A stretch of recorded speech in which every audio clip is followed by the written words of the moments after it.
Hi everyone. Telugu రాష్ట్రాల్లో కాలేయ వ్యాధులు విజృంభిస్తున్నాయి. మన తెలుగు రాష్ట్రాల్లో హెపటైటిస్ ఏ, బి, సి మొదలైన వ్యాధులు చాప కింద నీరులా వ్యాపిస్తున్నాయి. తీవ్రమైన కాలేయ వ్యాధికి ఇది కారణమవుతుంది. ఆంధ్రప్రదేశ్ రాష్ట్రంలో కర్నూలు, కోనసీమ, విశాఖ జిల్లాల్లో ఈ కేసులు ఎక్కువగా బయటపడుతున్నాయి. ఏపీలో ఒక్క ఫిబ్రవరి నెలలో రెండో వారంలో 266 హెపటైటిస్ కేసులు నమోదయ్యాయి. తెలంగాణలో ఈ వైద్య పరీక్షలు చేసిన దాదాపు ప్రతి 235 మందిలో ఒకరికి ఉన్నట్లుగా డాక్టర్లు గుర్తించారు. ఈ హెపటైటిస్ వ్యాధి ఎందుకు వస్తుంది, ఎలా వస్తుంది, కారణాలేంటి తెలుసుకుందాం.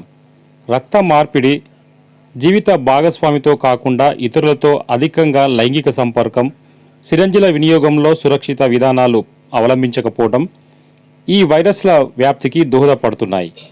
వైరల్ హెపటైటిస్ కలుషిత సూదులు లేదంటే రక్తం ద్వారా ఒకరి నుంచి మరొకరికి సంక్రమిస్తున్నాయి. మరియు అధికంగా ఆల్కహాల్ సేవించడం, టాక్సిన్స్, కొన్ని మందుల వల్ల కూడా హెపటైటిస్ రావచ్చు. శరీరంలో నిద్రాణంగా దాగి ఉన్న హెపటైటిస్ వైరస్లు కాలేయానికి పెనుముప్పులు తెస్తుంటాయి. అయితే ముఖ్యంగా ఈ వర్షాకాలంలో హెపటైటిస్ సోకే ముప్పు ఎక్కువగా ఉందని నిపుణులు సూచిస్తున్నారు. వర్షాకాలంలో కలుషితమైన నీరు, ఆహారం వంటి కారణాల వల్ల కాలేయ వ్యాధులతో సహా జీర్ణాశయ సమస్యలు కూడా పెరుగుతాయని చెప్తున్నారు. హెపటైటిస్ ఏ, ఈ ఉన్న కేసులు చాలా నమోదవుతుంటాయి.